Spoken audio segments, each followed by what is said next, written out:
नमस्कार दोस्तों, यात्रा पदचिन्ह चैनल में आपका स्वागत है। आज हम आपको दुनिया की कुछ ऐसी अकल्पनीय और दुर्गम जगहों की यात्रा पर ले जहां जीवन की कल्पना करना भी मुश्किल है। हमारे साथ इस सफर पर चलें और देखें कि कैसे इंसान ने प्रकृति की सबसे क्रूर परिस्थितियों को भी अपनी जीवन शैली में ढाल लिया है। तो चलिए इस रोमांचक यात्रा के पदचिन्हों पर आगे बढ़ते हैं। दुनिया में रहने के लिए सबसे असंभव जगहें, वह क्रूर जीवन जो वे आपको नहीं दिखाते हैं। यदि आपने कभी पापुआ इंडोनेशिया के कोरोवाई लोगों के बारे में कोई डॉक्यूमेंट्री देखी है, तो आपने जंगल की जमीन से 45 मीटर ऊपर एक ही पेड़ पर बना एक घर देखा होगा, जो 10 मंजिला इमारत से भी ऊंचा है, जहां कोई मचान नहीं, कोई सुरक्षा जाल नहीं है, बस लकड़ी, रस्सी और जंगल की एक असाधारण समझ है। और आपका पहला सवाल शायद बाकी सभी लोगों जैसा ही रहा होगा, क्यों? इसका ऐतिहासिक उत्तर है सुरक्षा। कोरोवाई लोगों ने प्रतिद्वंदी कुलों की पहुंच से दूर रहने और काकुआ से बचने के लिए इतनी ऊंचाई पर घर बनाए। उनकी मान्यताओं के अनुसार काकुआ दुष्ट चुड़ैलें हैं जो मानव रूप धारण करती हैं और अचानक अस्पष्ट मौतों का कारण बनती हैं। 45 मीटर की ऊंचाई पर रहने का मतलब है कीड़ों के लगातार काटने के हमले के बिना रहना, बिना बुखार के रहना और मलेरिया से होने वाली धीमी मौत के बिना रहना। ऊंचाई ही दवा है, लेकिन कोरोवाई की असली कहानी ऊंचाई के बारे में नहीं है। ये साबूदाना ताड़ सगो पाम के पेड़ के बारे में है। उनकी पूरी दुनिया इसी एक पेड़ के इर्द गिर्द घूमती है। इसके तने से मिलने वाला स्टार्च उनका मुख्य भोजन है। इसकी पत्तियां उनके घरों की छत बन जाती हैं। इसकी छाल उनका फर्श बन जाती है।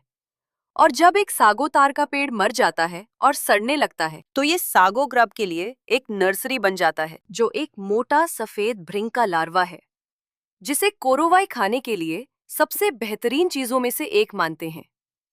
ये प्रोटीन से भरपूर होता है और इसकी बनावट मलाईदार होती है, जो आग पर पकाने पर पिघल जाती है। उनकी वास्तुकला, उनका आहार, उनका आध्यात्मिक जीवन, ये सब एक ही जड़ से पनपता है।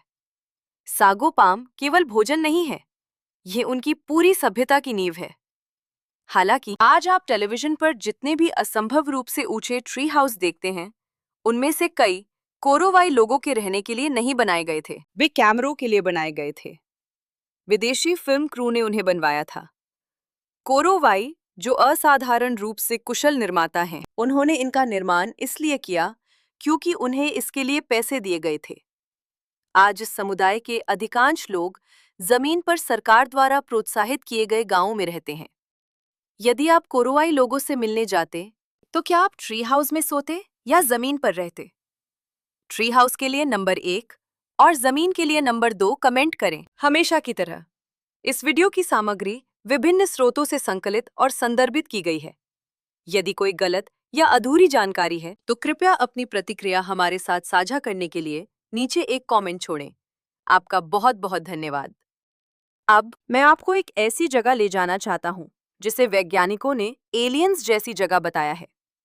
पूर्वोत्तर इथियोपिया में डानाकिल डिप्रेशन समुद्र तल से लगभग 125 मीटर नीचे स्थित है। ये ग्रह पर सबसे निचली, सबसे गर्म और भूवैज्ञानिक रूप से सबसे सक्रिय जगहों में से एक है। यहाँ का तापमान अक्सर 100 डिग्री फ़ारेनहाइट से अधिक हो जाता है और कभी-कभी 122 डिग्री फ़ारेनहाइट तक पहुँच जाता है। यहाँ की जमीन नियन पीले और हरे रंग के एसिड पूलों से उबलती रहती है। यहाँ सक्रिय लावा झीलें हैं। हवा में सल्फर की गंध आती है। नासा ने अन्य ग्रहों पर जीवन कैसा दिख सकता है, इसके एक संदर्भ बिंदु के रूप में इस जगह का अध्ययन किया है और अफार लोग यहाँ सदियों से रह रहे हैं। अत्यधिक गर्मी के कारण पानी इतनी तेजी से वाष्पित होता है कि वह अपने पीछे कुछ असाधारण रूप से मूल्यवान चीज छोड़ जाता है। नमक के शुद्ध सपाट स्लैब। हर दिन अफार पुरुष अपने ऊँटों के कारवां, जिसे अजलाई कहा जाता है, को तपते हुए मैदानों में ले जाते हैं ताकि इन नमक के ब्लॉकों को अपने हाथों से निकाल सकें। वे उन्हें अमोले नामक एक समान आयताकार टुकड़ों में काटते हैं, उन्हें ऊँटों पर लादते हैं और उन्हें ढलानों के ऊपर ऊंचे पहाड़ी बाजारों तक ले जाते हैं। 20वीं सदी तक अमोले नमक का ब्लॉक इथियोपिया में सिर्फ एक वस्तु नहीं था, ये देश की आधिकारिक मुद्रा थी। अफार लोग केवल पृथ्वी के सबसे प्रतिकूल वातावरणों में से एक में जीवित ही नहीं रह रहे थे, वे पैसे छाप रहे थे। और फिर यहाँ आतिथ्य का नियम आता है। अफार लोग फीमा नामक एक सख्त सामाजिक कानून का पालन करते हैं। यदि आप उनके क्षेत्र में अतिथि हैं, तो वे आपके साथ अपना पानी साझा करने, आपको भोजन कराने और यदि आवश्यक हो तो अपनी जान की कीमत पर आपकी रक्षा करने के दायित्व से बंधे हैं। एक ऐसी जगह पर जहां पानी सबसे कीमती संसाधन है, जिसकी कल्पना की जा सकती है, जहां हर एक बूंद का अर्थ जीवित रहना है। वे खुद पानी पीने से पहले आपको अपना पानी देंगे। अगर आपको यहाँ एक रात बितानी पड़े, तो आपको सबसे ज्यादा डर किससे लगेगा? गर्मी से, सल्फर वाली हवा से या लावा से? हमें कमेंट्स में बताएं, हम हर एक कमेंट पढ़ते हैं। समुद्र तल से 5100 मीटर की ऊंचाई पर पेरू के एंडीज में ला रिन्कोनादा पृथ्वी पर सबसे अधिक ऊंचाई वाली स्थायी मानव बस्ती का रिकॉर्ड रखता है। यहाँ की हवा में समुद्र तल पर उपलब्ध ऑक्सीजन की तुलना में लगभग आधी ऑक्सीजन होती है। ऊंचाई से होने वाली बीमारी, एल्टीट्यूड सिकनेस, यहाँ कोई जोखिम नहीं है। यह एक रोजमर्रा की स्थिति है। सिर दर्द, मतली और सांस लेने में कठिनाई सुबह उठने का ही एक हिस्सा है। लेकिन लोग नज़ारे देखने के लिए ला रिन्कोनादा नहीं आते, वे सोने के लिए आते हैं। इस जमी हुई पहाड़ी में दक्षिण अमेरिका के सबसे महत्वपूर्ण सोने के भंडारों में से एक स्थित है और खनिक जिस प्रणाली से इसे निकालते हैं, वो आज भी दुनिया में कहीं भी प्रचलित सबसे क्रूर आर्थिक व्यवस्थाओं में से एक है। इसे काचोरियो प्रणाली कहा जाता है। काचोरियो के तहत एक खनिक बिना एक भी पैसा भुगतान पाए लगातार 30 दिनों तक सुरंगों में काम करता है। 30 दिनों तक जहरीली हवा में सांस लेना, जमा देने वाले अंधेरे में काम करना, गुफाओं के ढहने और पारे की विषाक्तता का जोखिम उठाना, वो भी बिल्कुल मुफ्त। 31वें दिन उसे उतना कच्चा अयस्क रॉ ऑयल बाहर ले जाने की अनुमति दी जाती है जितना वह शारीरिक रूप से अपने कंधों पर उठाकर बाहर ले जा सकता है। उस अयस्क में उसका जीवन बदलने के लिए पर्याप्त सोना हो सकता है या वह बेकार पत्थर भी हो सकता है। जब तक वह इसे प्रोसेस नहीं करता, तब तक उसे पता नहीं चलेगा। हर महीना एक जुआ है और फायदा हमेशा खदान मालिकों का ही होता है। ला रिन्कोनादा की महिलाओं को एक अलग तरह के बहिष्कार का सामना करना पड़ता है। उन्हें खदान की सुरंगों में प्रवेश करने से पूरी तरह से मना किया जाता है। एक गहरे अंधविश्वास के अनुसार खदान के अंदर किसी महिला की उपस्थिति से सोना गायब हो जाएगा या अंदर मौजूद पुरुषों पर कोई विपत्ति आ जाएगी। इसलिए इसके बजाय प्लानक्वेराज, जो छटाई करने वाली महिलाएं होती हैं, खदान के प्रवेश द्वार के बाहर जमी हुई ढलानों पर काम करती हैं। वे फेंके गए मलबे और पहले से प्रोसेस करके फेंके गए बेकार पत्थरों को छानती हैं और शून्य से नीचे के तापमान में नंगे हाथों से सोने के छोटे छोटे अनदेखे कणों को खोजती हैं। और फिर भी खदान के अंदर सतह पर हावी कैथोलिक आस्था किसी बहुत पुरानी चीज के आगे नतमस्तक हो जाती है। खनिक पाताल लोक के स्वामी एल से प्रार्थना करते हैं। वे सुरंगों के अंदर छोटे छोटे मंदिरों में उसे कोका की पत्तियां, सिगरेट और शुद्ध शराब का चढ़ावा चलाते हैं। वे उससे सोना प्रकट करने के लिए कहते हैं। वे उससे पहाड़ को थामे रखने की प्रार्थना करते हैं, क्योंकि ला रिन्कोनादा में भगवान बादलों के ऊपर रहते हैं, लेकिन एल अंधेरे में उन पुरुषों के साथ रहता है जिन्हें उसकी सबसे ज्यादा जरूरत होती है। ओइमाकॉन नाम का मोटे तौर पर अनुवाद जमा हुआ नहीं पानी होता है, जो पास के एक थर्मल स्प्रिंग, गर्म पानी के झरने का संदर्भ है, जो सर्दियों की गहराई में भी तरल रहता है। -96 डिग्री फ़ारेनहाइट। ये एक औसत दिन में मंगल ग्रह की सतह से भी अधिक ठंडा है। उस तापमान पर आपकी सांस की नमी आपके मुंह से बाहर निकलने से पहले ही जम जाती है। धातु भुरभुरी हो जाती है, रबर टूटकर बिखर जाता है और यदि आप अपनी कार का इंजन बंद कर देते हैं, तो हो सकता है कि आप उसे फिर कभी चालू न कर पाएं। जुलाई में ओइमाकॉन का तापमान 86 डिग्री फ़ारेनहाइट से अधिक तक पहुंच सकता है। वही गांव जो सर्दियों में -96 का अनुभव करता है, गर्मियों में वास्तव में गर्म हो सकता है। एक ही वर्ष में तापमान का यह उतार चढ़ाव 180 डिग्री फ़ारेनहाइट से अधिक हो सकता है। पृथ्वी पर कोई अन्य स्थायी रूप से बसी हुई जगह जलवायु की ऐसी विविधता का अनुभव नहीं करती है। ओइमाकॉन के लोग केवल एक चरम सीमा में ही जीवित नहीं रहते हैं। वे हर एक साल लगातार दो बिल्कुल विपरीत चरम सीमाओं में जीवित रहते हैं। उनका आहार सीधे तौर पर उनके पैरों के नीचे मौजूद परमाफ्रॉस्ट स्थायी तुषार भूमि की उपज है। चूंकि जमी हुई जमीन के कारण कृषि लगभग असंभव हो जाती है, इसलिए इस क्षेत्र के याकुत लोगों ने अपनी भोजन संस्कृति को पृथ्वी पर उगने वाली चीजों के बजाय उन चीजों के इर्द गिर्द बनाया जिन्हें ठंड संरक्षित करती है। उनका सबसे पसंदीदा व्यंजन स्ट्रोगनीना है, जो कच्ची जमी हुई नदी की मछली, आमतौर पर व्हाइट फिश या ओमुल के लंबे पतले रिबन होते हैं, जिन्हें सीधे जमे हुए ब्लॉक से काटा जाता है और नमक और काली मिर्च में डुबोकर खाया जाता है। ये आइसक्रीम की तरह जीभ पर घुल जाता है। ठंड उन्हें हरा नहीं पाई, उन्होंने इसे एक व्यंजन में बदल दिया। दक्षिण ऑस्ट्रेलियाई आउटबैक में एक ऐसा शहर है जहां गर्मियों का सूरज इतना क्रूर, इतना निरंतर होता है कि निवासियों ने शहर के इतिहास में एक समय पर एक सामूहिक निर्णय लिया। वे बस जमीन के ऊपर रहना बंद कर देंगे। कूबर पेडी दुनिया की ओपल खनन राजधानी है, जो वैश्विक आपूर्ति का 80% से अधिक उत्पादन करती है। ये पृथ्वी पर एकमात्र ऐसा शहर भी है जहां आबादी का एक बड़ा हिस्सा भूमिगत अंडरग्राउंड रहता है। गुफाओं में नहीं, बल्कि डगआउट्स में, जो बलुआ पत्थर की पहाड़ियों में सीधे खोदे गए हाथ से बने घर हैं।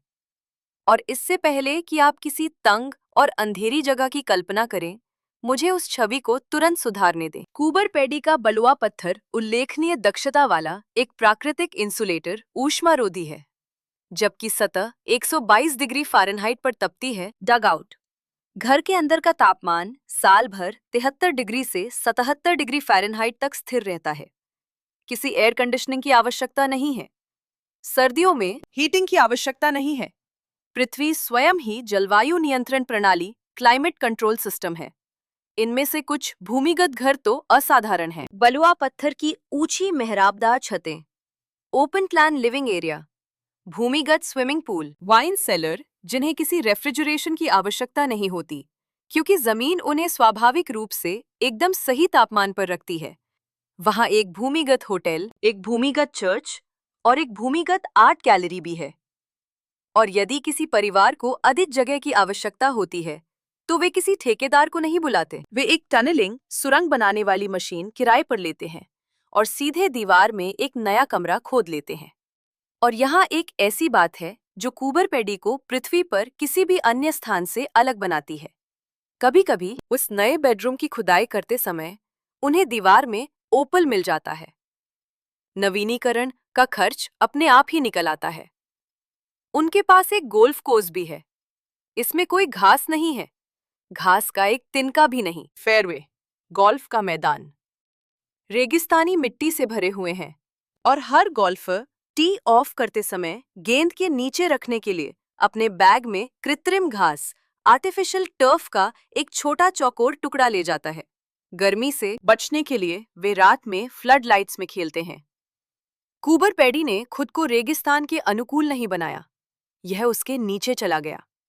इससे पहले कि हम आगे बढ़ें, मैं आपसे कुछ पूछना चाहता हूँ। पृथ्वी पर सबसे अधिक वर्षा प्राप्त करने वाले समुदाय के लिए आप सबसे बड़ी समस्या किसे मानेंगे? शायद बाढ़, जलमग्न खेत, लगातार नमी जो लकड़ी को सड़ा देती है और बीमारियों को जन्म देती है। आप पानी की कमी का अनुमान नहीं लगाएंगे।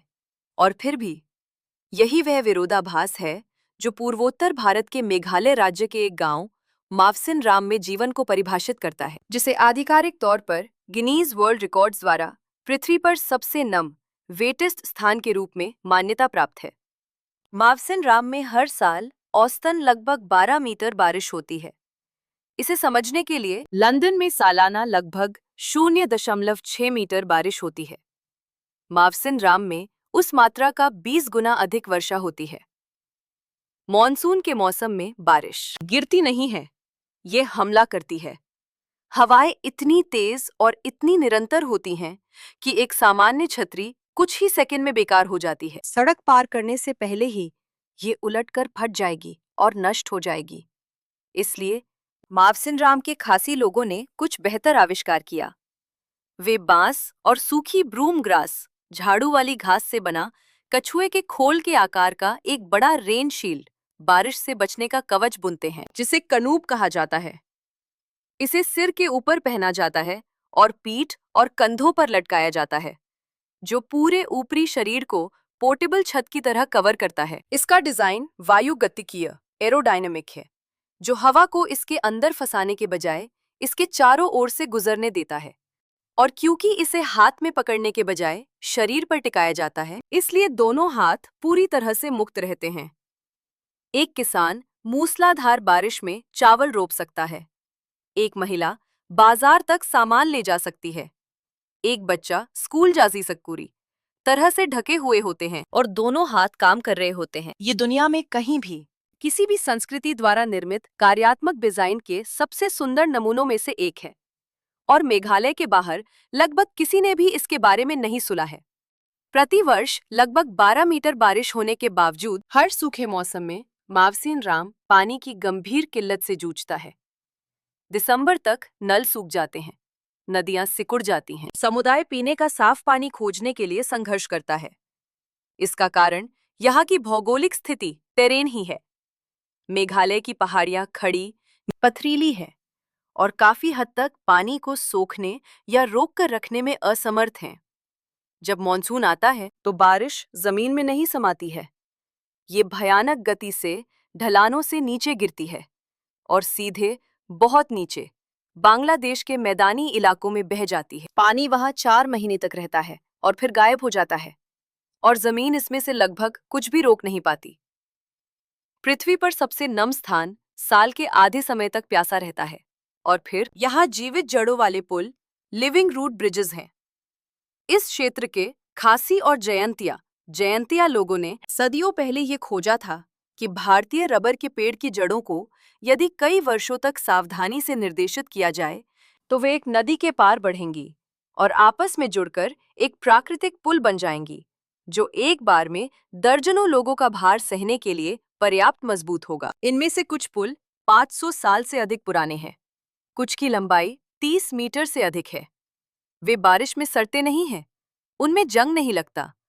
उम्र के साथ वे कमजोर नहीं होते।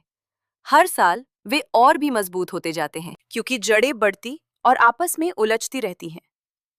मध्य ग्रीस में थेस्ली के मैदान से बलुआ पत्थर के विशाल स्तंभ उठते हैं। उनमें से कुछ 400 मीटर से अधिक ऊंचे हैं। लाखों वर्षों के क्षरण से इनका आकार कुछ ऐसा बन गया है कि वे प्राकृतिक चट्टान की तरह कम और पृथ्वी के नीचे दबी किसी चीज की ऊपर की ओर उठती उंगलियों की तरह अधिक दिखते हैं। और इन स्तंभों के शीर्ष पर संतुलित रूप से, जो गुरुत्वाकर्षण और सामान्य ज्ञान दोनों को चुनौती देते प्रतीत होते हैं, मठ, मोनेस्टरीज स्थित हैं। प्रार्थना कक्ष, पुस्तकालय, रसोई और बगीचों के साथ पूरी तरह से काम करने वाले मठ, जो इतनी संकरी और इतनी ऊंची सतहों पर स्थित हैं कि कभी-कभी बादल उनके नीचे से गुजरते हैं। पर्यटक बसें उन 6 बड़े मठों का दौरा करती हैं, जो आज भी सक्रिय हैं। वे शानदार हैं, लेकिन वे पूरी कहानी नहीं है। यदि आप मुख्य मठों के नीचे की खड़ी चट्टानों को ध्यान से देखेंगे तो आपको कुछ ऐसा दिखाई देगा जिससे अधिकांश आगंतुक पूरी तरह चूक जाते हैं। छोटी लकड़ी की बालकनियां, पत्थर की दरारों में फंसी हुई सीढ़ियां, चट्टान के आधे रास्ते पर प्राकृतिक गुफाएं, जो मुश्किल से एक व्यक्ति के लिए पर्याप्त बड़ी है, जिन्हें रहने योग्य बनाने के लिए बस पर्याप्त लकड़ी और रस्सी लगाई गई है। ये बंदोवास यानी साधुओं की गुफाएं हैं, जिनका उपयोग उन तपस्वी भिक्षुओं द्वारा किया जाता था, जिन्हें शीर्ष पर स्थित मठ भी बहुत भीड़-भाड़ वाले, बहुत आरामदायक और नीचे की दुनिया से बहुत जुड़े हुए लगते थे। ये भिक्षु एक बार में हफ्तों या महीनों के लिए बंदोवास में चले जाते थे, उपवास करते थे, प्रार्थना करते थे और एक ऐसे सन्नाटे में रहते थे जिसे केवल हवा ही तोड़ती थी।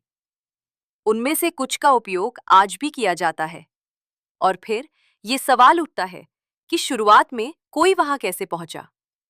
1920 के दशक तक चट्टान में खुदी हुई कोई सीढ़ियां नहीं थीं, कोई पगडंडी नहीं थी, कोई सड़क नहीं थी। मठों तक पहुंचने का एकमात्र तरीका ये था कि एक बड़े रस्सी के जाल के अंदर बैठा जाए और एक हाथ से चलने वाले विंडलेस यानी एक साधारण चरखी तंत्र द्वारा खड़ी चट्टान पर खींचा जाए, जबकि वे जमीन से सैकड़ों मीटर ऊपर लटक रहे होते थे। आपूर्ति, भोजन, निर्माण सामग्री और लोग सभी इसी रास्ते से ऊपर जाते थे। इस यात्रा को करने वाले आगंतुकों ने कथित तौर पर भिक्षुओं से हर बार एक ही सवाल पूछा, आप रस्सियों को कितनी बार बदलते हैं? जवाब हमेशा एक ही होता था, केवल तभी जब प्रभु उन्हें टूटने देते हैं। लेकिन मेटिओरा केवल आस्था, वास्तुकला की कहानी नहीं है, ये सांस्कृतिक अस्तित्व की कहानी है। ग्रीस पर ओटोमन शासन की सदियों के दौरान नीचे की घाटियों और कस्बों में ग्रीक भाषा, ऑर्थोडॉक्स ईसाई धर्म और ग्रीक सांस्कृतिक पहचान को व्यवस्थित रूप से दबा दिया गया था। मेटिओरा के मठ, जो अगम्य और अनियंत्रित थे, कुछ असाधारण बन गए। वे गुप्त स्कूल बन गए। मठ की दीवारों के अंदर छिपकर ग्रीक बच्चों को अपनी भाषा में पढ़ना लिखना सिखाया गया, अपना इतिहास सीखना और अपनी आस्था का अभ्यास करना सिखाया गया। वह दुर्गमता जिसने मेटिओरा को पागलपन का काम प्रतीत कराया, वास्तव में वही चीज थी जिसने एक पूरी सभ्यता को जीवित रखा। इथियोपिया इस सूची में 2 बार आता है और ये इसका हकदार भी है। जो लोग लालीबेला को जानते हैं, उनमें से अधिकांश इसे एक पुरातात्विक चमत्कार के रूप में जानते हैं। 11 चर्च, जिन्हें पत्थर के टुकड़ों से नहीं बल्कि इथियोपियाई पठार की जीवित चट्टान में सीधे नीचे की ओर उकेरा गया है। उनमें से कुछ 800 साल से अधिक पुराने हैं, अभी भी खड़े हैं, संरचनात्मक रूप से अभी भी मजबूत हैं और हर एक दिन सक्रिय उपयोग में हैं। लेकिन जो तस्वीरें आपको नहीं दिखा सकती, वो ये है कि उनके बीच से गुजरने में कैसा महसूस होता है। लालीबेला के 11 चर्च भूमिगत खाइयों और चट्टान में खुदी हुई सुरंगों के एक नेटवर्क से जुड़े हुए हैं। इनमें से कुछ रास्ते इतने चौड़े हैं कि 2 लोग अगल बगल चल सकते हैं। अन्य संकुचित होकर केवल एक शरीर की चौड़ाई जितने रह जाते हैं। और उनमें से सबसे प्रसिद्ध बेट गियोर्गिस को बेट मरियम से जोड़ने वाली सुरंग पूर्ण और घोर अंधकार में है। कोई रोशनी प्रवेश नहीं करती। आप अपने हाथों से पत्थर की दीवारों को महसूस करते हैं। आप अपने आगे या पीछे वाले व्यक्ति को नहीं देख सकते। आप पूरी तरह से स्पर्श और विश्वास के सहारे आगे बढ़ते हैं। यह सुरंग नर्क से होकर गुजरने वाले मार्ग का प्रतिनिधित्व करती है। जब आप दूसरी तरफ चर्च की रोशनी में उभरते हैं, तो आप प्रतीकात्मक रूप से स्वर्ग में पहुंच जाते हैं। और फिर उत्तर में टाइग्रिक क्षेत्र में अबूना येमाता गू है। यह चर्च पृथ्वी में नीचे की ओर नहीं उकेरा गया था। इसे क्षैतिज रूप से एक खड़ी चट्टान के चेहरे पर उकेरा गया था, जो समुद्र तल से लगभग 2500 मीटर ऊपर है। यहाँ तक केवल एक लगभग लंबवत चट्टान पर चढ़कर ही पहुंचा जा सकता है, जहाँ कोई रस्सी नहीं, पत्थर में कटे हुए कोई हैंड होल्ड पकड़ने की जगह नहीं और किसी भी प्रकार के सुरक्षा उपकरण नहीं हैं। इसके अंतिम पड़ाव में कई 100 मीटर की गहरी खाई के ऊपर एक संकीर्ण चट्टानी किनारे को पार करना शामिल है। हर रविवार को श्रद्धालु यहाँ चढ़ाई करते हैं।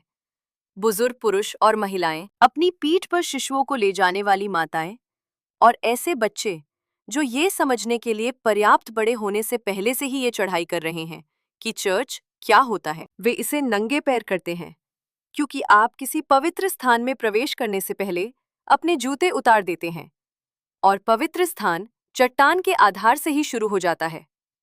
जब खतरे के बारे में पूछा जाता है, तो अबुना येमाता गू के पुजारी एक ऐसा उत्तर देते हैं जो सदियों से एक समान रहा है। अगर आपका विश्वास मजबूत है, तो भगवान आपको चट्टान से जोड़े रखते हैं। यदि आप गिरते हैं, तो इसका कारण ये है कि आपने संदेह किया था। आधुनिक दूरबीनों के अस्तित्व में आने से सदियों पहले बांडियागरा ढलान, बांडियागरा एस्कार्पमेंट के डुगोन लोगों को सीरियस तारा प्रणाली का विस्तृत ज्ञान था, जिसमें सीरियस बी का अस्तित्व भी शामिल था, जो नंगी आंखों से अदृश्य एक सफेद बौना साथी तारा है। और 1862 तक पश्चिमी खगोल विज्ञान द्वारा इसकी पुष्टि नहीं की गई थी। लेकिन डुगोन लोगों की रोजमर्रा की प्रतिभा तारों में नहीं पाई जाती है। ये उनकी वास्तुकला में और हर गांव के केंद्र में स्थित एक अकेली, शानदार ढंग से डिजाइन की गई इमारत में पाई जाती है। इसे टोगुना कहा जाता है, जिसका अनुवाद शब्दों का घर होता है।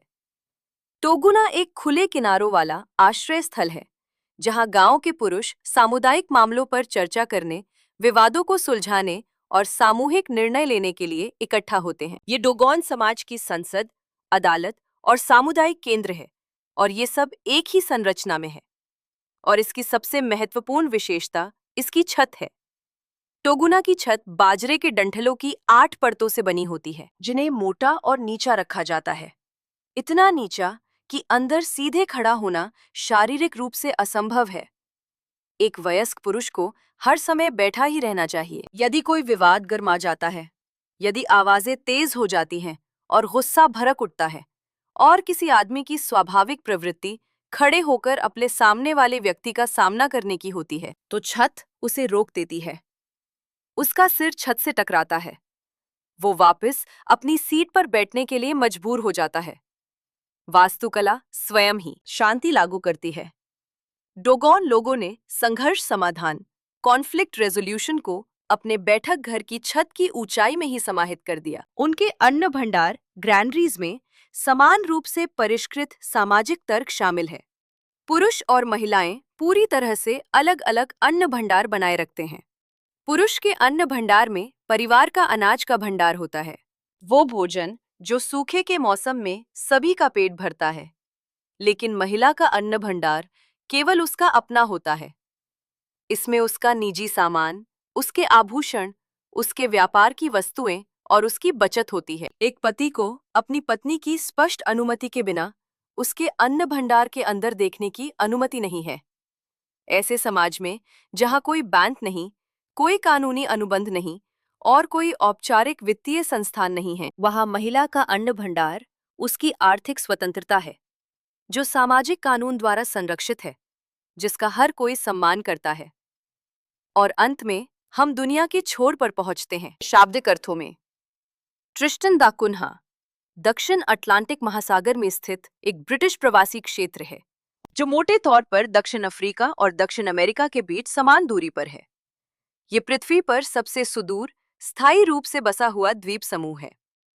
महत्वपूर्ण आबादी वाली सबसे नजदीकी जमीन सेंट हेलेना है, वह द्वीप जहां नेपोलियन को निर्वासित किया गया था, और वह भी 2400 किलोमीटर दूर है। ट्रिस्टन दा कुन्हा में कोई हवाई अड्डा नहीं है। उड़ान भरकर अंदर या बाहर जाने का कोई तरीका नहीं है। द्वीप तक पहुंचने का एकमात्र तरीका जहाज है, और केप टाउन से यात्रा में ग्रह के कुछ सबसे उबड़ खाबड़ समुद्रों के बीच से प्रत्येक दिशा में 6 दिन लगते हैं। आपूर्ति जहाज वर्ष में केवल कुछ ही बार आते हैं। यदि आपको कोई चिकित्सीय आपात स्थिति है जिसका इलाज द्वीप पर नहीं किया जा सकता है, तो आप जहाज का इंतजार करते हैं। एकमात्र बस्ती, जिसे Edinburgh of the seven seas नामक गांव कहा जाता है, में लगभग 250 लोग रहते हैं। चूंकि पूरी वर्तमान आबादी केवल 15 मूल निवासियों की वंशावली है, इसलिए ट्रिस्टन दा कुन्हा का जेनेटिक पूल असाधारण रूप से संकीर्ण है। द्वीप पर लगभग हर कोई केवल 7 पारिवारिक नामों में से किसी एक को साझा करता है: ग्लास, ग्रीन, हैगन, लावेरेलो, रेपेटो, रोजर्स या स्वैन। जब आप ट्रिस्टन दा कुन्हा में किसी से मिलते हैं, तो आप लगभग निश्चित रूप से अपने किसी चचेरे भाई बहन से मिल रहे होते हैं। द्वीप पर किसी के पास भी अपनी जमीन नहीं है, 1 वर्ग मीटर भी नहीं। सभी भूमि सामूहिक रूप से द्वीपवासियों के पास है। आप ट्रिस्टन दा कुन्हा में कोई संपत्ति नहीं खरीद सकते, चाहे आपके पास कितना भी पैसा क्यों ना हो। जब उनके पैरों के नीचे की जमीन की बात आती है, तो एक अरबपति और एक मछुआरा बिल्कुल समान स्तर पर खड़े होते हैं, और साल में कई बार पूरा द्वीप उस उत्सव में भाग लेता है जिसे वे पोटैटो पैचेस डे कहते हैं। समुदाय के आलू के खेत गांव से कई मील दूर स्थित हैं, और जब बुआई या कटाई का समय आता है, तो पूरा द्वीप बंद हो जाता है। हर शारीरिक रूप से सक्षम व्यक्ति ट्रैक्टरों पर चढ़ता है और खेतों में काम करने के लिए एक साथ बाहर निकलता है। धन या स्थिति के आधार पर कोई अपवाद नहीं है। आलू सभी का पेट भरते हैं, इसलिए हर कोई उन्हें बोता है। पृथ्वी पर सबसे अलग थलग समुदाय में जीवित रहने का उत्तर प्रतिस्पर्धा नहीं था, यह उसका पूर्ण उन्मूलन था। तो हम यहाँ हैं। 10 स्थान, 10 समुदाय और उसी एक मौलिक प्रश्न के 10 पूरी तरह से अलग उत्तर, जिसका उत्तर हर इंसान को किसी न किसी रूप में देना पड़ा है, जिसने कभी भी जन्म लिया है। आप एक ऐसी दुनिया में कैसे जीवित रहते हैं जो आपके लिए नहीं बनाई गई थी? कोरोवाई ने अपनी पूरी सभ्यता एक ही पेड़ से बना ली। अफार लोगों ने एक ऐसे परिदृश्य को जो बाहरी लोगों को कुछ ही घंटों में मार देता है, एक ऐसी अर्थव्यवस्था में बदल दिया जिसने एक साम्राज्य को कायम रखा। लारिन्कोनादा के खनिक हर महीने कुछ बेहतर होने की उम्मीद में अपने स्वास्थ्य और अपने जीवन को दांव पर लगाते हैं। मेटेओरा के भिक्षु 400 मीटर गहरी खाई के ऊपर रस्सियों पर अपनी आस्था और संस्कृति को लटकाए रखते हैं। ट्रिस्टन दा कुन्हा के लोगों ने सामूहिक रूप से निर्णय लिया कि पृथ्वी पर सबसे अलग-थलग जगह पर जीवित रहने का एकमात्र तरीका ये सुनिश्चित करना था कि किसी भी एक व्यक्ति के पास दूसरे से अधिक संपत्ति न हो। हम दुनिया को अधिक आरामदायक, अधिक पूर्वानुमान योग्य और अधिक नियंत्रित बनाने की कोशिश में भारी मात्रा में ऊर्जा खर्च करते हैं और इसमें कुछ भी गलत नहीं है। लेकिन जब आप इस वीडियो में दिखाए गए समुदायों को देखते हैं जिन्होंने नमक के मैदान या जमी हुई नदी या चट्टान के चेहरे या एक सामुदायिक आलू के खेत के आसपास अपनी संस्कृति का निर्माण किया, तो आप एक चीज पर ध्यान देते हैं। उनके पर्यावरण की कठोरता ने उनकी मानवता को कम नहीं किया।